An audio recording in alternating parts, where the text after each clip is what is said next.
கண்டமாலை என்ற தீராத நோயால் அவதிப்பட்ட சுபகண்டன் மன்னனின் கனவில் தோன்றிய பெருமாள், சந்தன கட்டையால் எனக்கு தேர் செய்ய வேண்டும், அதில் ஒரு கட்டை கூட மிஞ்சக்கூடாதுன்னு, அதன் பிறகு உன்னோட நோய்க்கு நான் தீர்வு சொல்கிறேன் என்று கூறினார்.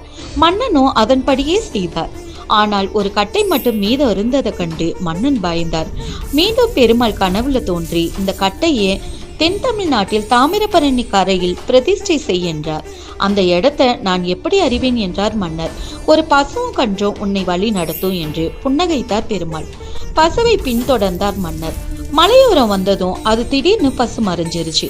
அந்த இடத்துல கோயில் கட்டி சந்தன கட்டையை பிரதிஷ்டை செய்தார். அந்த நொடியே மன்னனோட தீராத நோயும் குணமானது. இன்னைக்கும் அந்த உருவமற்ற சந்தனக்கட்டையாகவே கருங்குளம் வெங்கடாஜலபதி அருள் பாலிக்கிறார். பல ஆண்டுகளாகவே இந்த சந்தனக்கட்டைக்கு தினசரி அபிஷேகமும் நடக்குது. இதுவரை எந்த சேதாரமும் ஏற்பட்டதில்லை. சித்ரா பௌர்ணமி அன்று பெருமாள் தாமிரபரணியில் ஆற்றில் இறங்கும் அதிசயம் நடக்கும். மதுரை கள்ளழகர் ஆற்றில் இறங்குவதற்கு இணையாகவே இந்த நிகழ்ச்சி கருதப்படுது.